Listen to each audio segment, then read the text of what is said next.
If you've ever wondered how something as simple as a novel could be considered dangerous, or if you've ever contemplated how books could bring down an empire, or if you've ever been curious about the secret story of how the CIA used literature as a weapon in the Cold War, if so, then today's book just might be for you. Today, I'll be reviewing The CIA Book Club by Charlie English. Welcome to Spencer Reads Everything. I'm your host, Spencer Duncan, and on this channel, I cover everything I read: history, politics, fantasy, fiction, young adults, whatever I can find.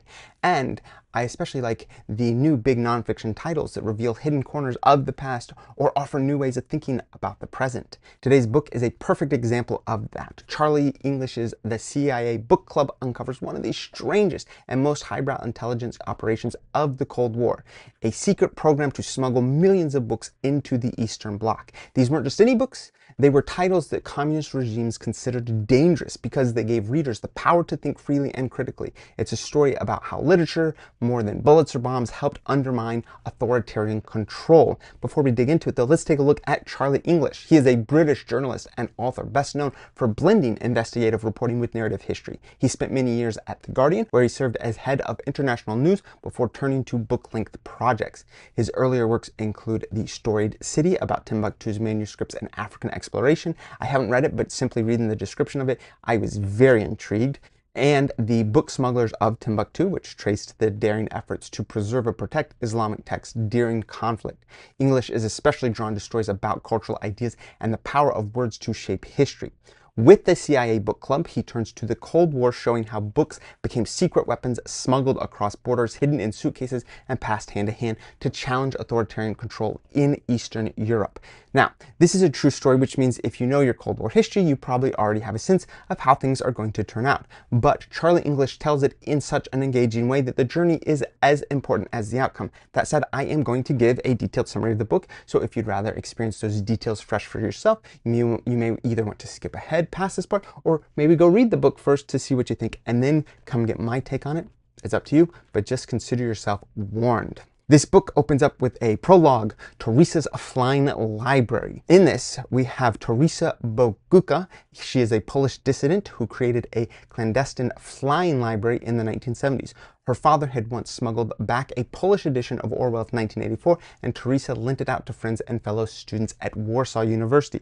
Over time, she organized a network of couriers who secretly distributed banned titles like Orwell and smuggled them throughout Poland. The books were smuggled in from Paris and stashed in trains and passed hand to hand in rucksacks. The library revealed the hunger for uncensored ideas and showed how literature itself could be a form of rebellion. Unknown to her, many of these books were actually part of a covert CIA operation.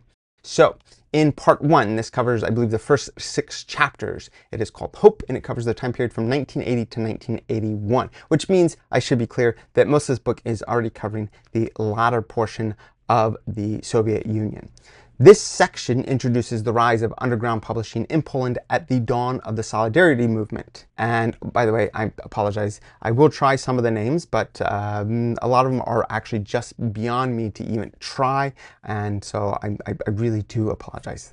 I'm not an expert on the Eastern Bloc. I don't speak any Slavic languages, so I apologize. But in this discussion of the Solidarity movement, we take a look at a physicist turned dissident publisher. His name, as best as I can say, is Choyecki. I will go ahead and put a banner of that so you can see how it's spelt, and hopefully you know better about the pronunciation. And this individual becomes a central figure. He is arrested dozens of times. He's beaten and harassed by the security services. He embodies the resilience of Poland's opposition. Despite constant persecution, Choyecki and others keep printing banned books and newspapers, sustaining a culture of independent thought. International support plays a crucial role. There's Jerzy Giedroyc and his Couture journal in Paris, along with other immigrant publishers that create lifelines of literature that flow back to Poland. This French connection illustrates how intellectuals abroad nurtured Poland's dissidents. Meanwhile, the CIA's global book program grows into a sophisticated network, funneling titles across borders by every imaginable method: balloons, hidden compartments, couriers, all the things that we've already mentioned, and then some.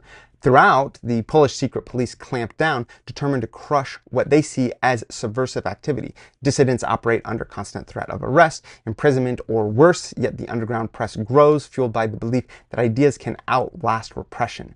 By the 1980s, literature has become one of Solidarity's most powerful tools. And so the climax of this section is the deal between Polish dissidents and their covert Western allies. Though Solidarity sets its own agenda, CIA resources amplify their efforts. Hope thrives because the regime cannot fully silence the written word. The underground press evolves from scattered samizdat into a structured movement, laying the groundwork for what comes next. Samizdat, by the way, I should say, is this type of informal ways of passing along information, usually handwritten or read out loud. And actually, if you want to know a little bit more about that, go check out my video for the Pulitzer Prize winning book, To the Success of Our Hopeless Cause, which I strongly recommend for those of you that find this interesting. In part 2, called War, this covers from 1981 to 1985, and the chapters 7 through 15.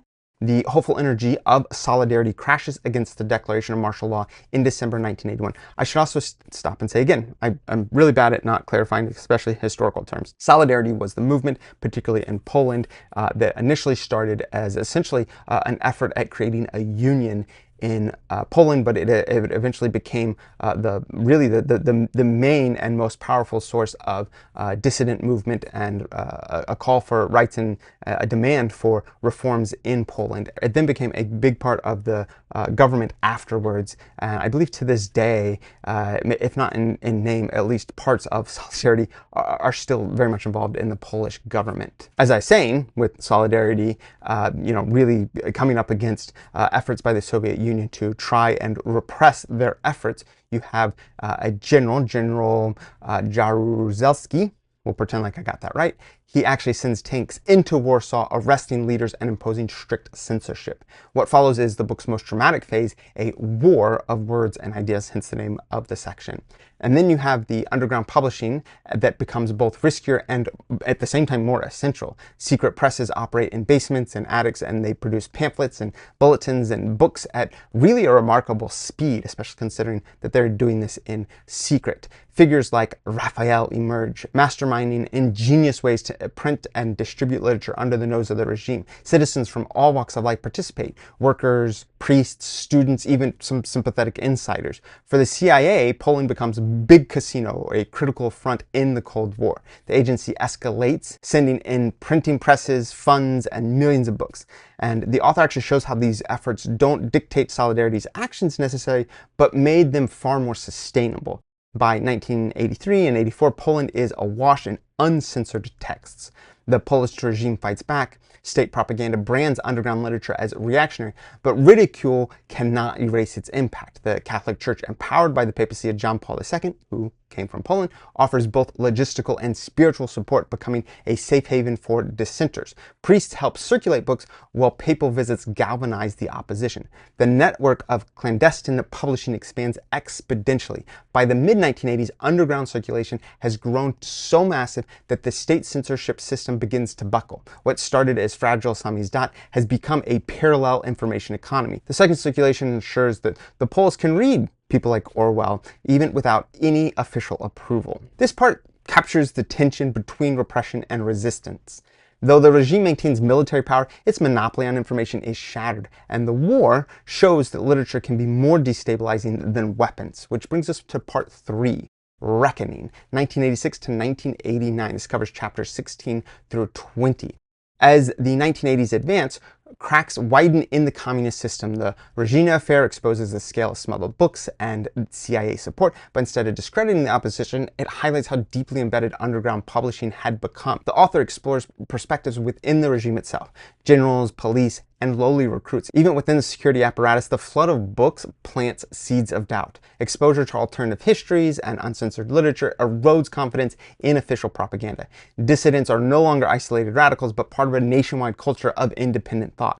Technological innovation also reshapes resistance. By the late 1980s, underground media expand beyond books into pirate television and radio. Television-free Europe illustrates how opposition moves from samizdat to broadcasting, further undermining state control of information. By 1989, the confrontation reaches high noon. The opposition, strengthened by years of underground literature and organizing, is too large to suppress. Statues of figures like Felix, please forgive me, Dzerzhinsky, the founder of the Soviet secret police, are toppled, symbolic of the broader collapse. The combination of grassroots courage, the covert Western support, and the relentless spread of books contributes directly to communism's fall in Poland.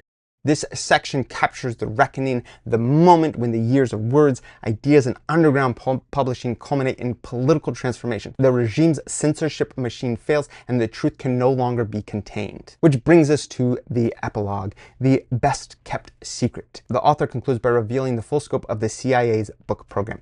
It was one of the most unusual intelligence operations in history. Millions of books, from Orwell to Marie Claire, smuggled across the Iron Curtain. Though some Poles bristled at the idea of American interference, most recognized the value of uncensored literature. Books gave people the intellectual tools to resist totalitarianism and imagine a freer future. The epilogue suggests that in Poland, books were victorious in the fight, making this one of the Cold War's most decisive battles. Now, this is not an academic book, at least it's not written by an academic, it's not published by an academic press, but this is one of those books that clearly has some important arguments that it is making. So here are a few of the argumentative distinctions that I noticed in the book. One of the things that makes the CIA Book Club stand out is the way the author reframes the Cold War. Most accounts emphasize military might and nuclear brinkmanship or espionage, like in the James Bond sense, but the author actually argues instead that ideas carried through books were some of the most powerful weapons of all.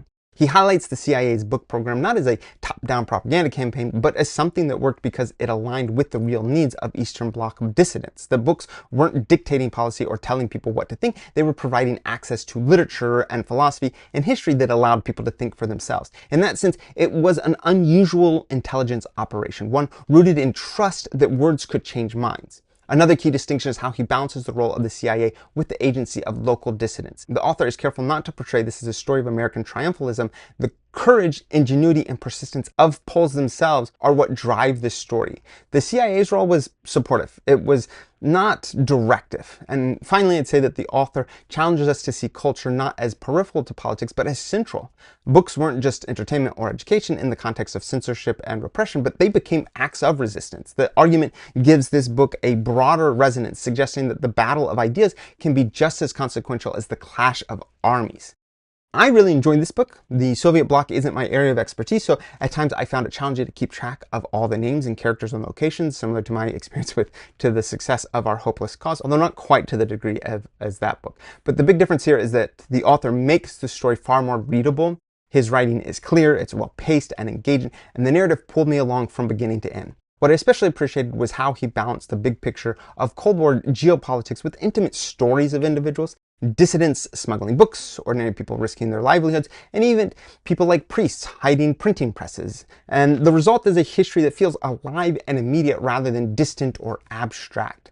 Overall, it was an engaging and thought-provoking read, one that deepened my appreciation for the role of culture and ideas in shaping political change. So who is this book for? I think those who enjoy reading about the Cold War and Cold War history, but want to see it from maybe a different angle, not necessarily about the missiles and tanks, but about the books and the ideas. Or if you're interested in how culture and literature and information shaped the 20th century, I do think that you'll find this a fascinating read. It's also a great fit for readers who appreciate narrative nonfiction that blends investigative detail with human stories. The author weaves together the geopolitical context with the personal experiences of the dissidents, making it accessible even if you're not already an expert on the Eastern Europe. And finally, it's for anyone who wants to be reminded of the power of ideas. The CIA Book Club shows that books are not just leisure items. Under the right circumstances, they can be revolutionary. So who is this not for? Well, this book probably isn't for readers who want a straightforward, military-focused Cold War history. If you're expecting spy thrillers full of gadgets, high-stakes shootouts, or dramatic defections, you may find the focus of books just a little dull. It is also not for readers who get frustrated by large casts of characters or shifting locations. Because the author is telling a transnational story, there are many names and cities and publishing networks to keep track of, and that can feel overwhelming at times, at least it was to me. And so if you prefer a tighter, more linear narrative, then this probably is not going to be for you. And finally, it's not for those who want a purely celebratory account of American intelligence.